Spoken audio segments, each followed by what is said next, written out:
আমাদের কেন্দ্রীয় সভাপতি সহ সকল মেহমানবৃন্দ এবং কাউন্সিলর ভাইয়েরা, উপস্থিত আজকের অতিথিবৃন্দ, আমরা জমিয়তে আহলুল হাদিস যে কথাটা আমরা শুনতে পেলাম, এর আগে আমরা নাম ছিল মুহাম্মদী। বিভিন্ন মসজিদ থেকে আমাদের এই ব্রিটিশ আমলে তাড়িয়ে দেওয়া হতো। বিচ্ছিন্নভাবে মুহাম্মদীরা থাকার ফলে বিভিন্ন মসজিদে আমিন বলতে গেলে, রাফেলে দাইন করতে গেলে তাড়িয়ে দেওয়া হতো। সেই মুহাম্মদীদেরকে, সেই আহলুল হাদিস ভাইদেরকে একটা জমিয়তে প্ল্যাটফর্মে, সংগঠনের প্ল্যাটফর্মে আমাদেরকে একত্রিত করেছেন কাফি আল কুরাইশি রাহিমাহুল্লাহ। আমরা ওনার জন্য দোয়া করি এবং ওনাদের উত্তরসূরি হিসাবে সারা বাংলাদেশে যেখানে গেছেন, ভাইয়েরা আমার, আজকে আহলুল হাদিসরা বাংলাদেশে না থাকলে বাংলাদেশের মানুষ কোনটা শিরক এবং কোনটা বেদাত এটা জানতো না। আহলুল হাদিসরা বাংলাদেশে না থাকলে এই বাংলাদেশের মানুষ কোন কাজটা শিরক এবং কোন কাজটা বেদাত এটা তারা জানতই না। আজকে জেনেছে, জানতে পেরেছে, জানানো সম্ভব হয়েছে এই আহলুল হাদিসরা থাকার কারণে বাংলাদেশে। আলহামদুলিল্লাহ, ওই নিয়ামতটা আমাদেরকে আল্লাহ দিয়েছেন।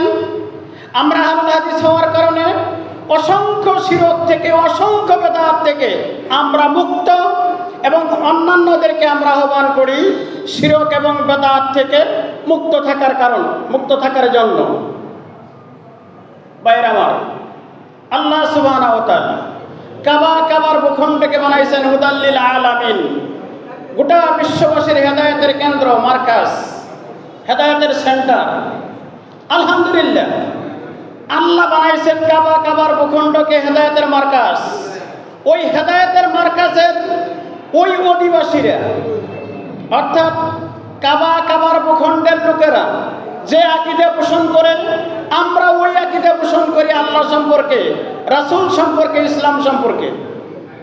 তারা যেভাবে আমল করে, আলহামদুলিল্লাহ, ওই আমলটাই আমরা হুবহু করি। যে জায়গাটাকে আল্লাহ রাব্বুল আলামিন হেদায়েতের মার্কাজ বানাইছেন, হুদাল্লিল আলামিন বানাইছেন, এটাই আমাদের মনের শান্তি। কারণ আল্লাহ বানাইছেন হুদাল্লিল আলামিন কাবার ভূখণ্ডকে। ওই কাবার ভূখণ্ডের মানুষ যা অনুসরণ করে তাই আমরা অনুসরণ করি, আলহামদুলিল্লাহ। এটাই আমাদের মনের শান্তি।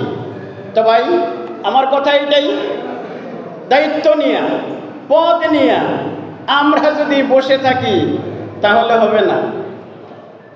যে কাফি আল কুরাইশি জীবনে বিয়ে করার টাইম পান নাই, একক দিন সারা বাংলাদেশের একক জায়গাতে অবস্থান করে এই শিরক এবং বেদাতে ভরপুর এই বাংলাদেশিকে, পূর্ব পাকিস্তানের এলাকার মানুষদেরকে উনি উদ্ধার করেছেন।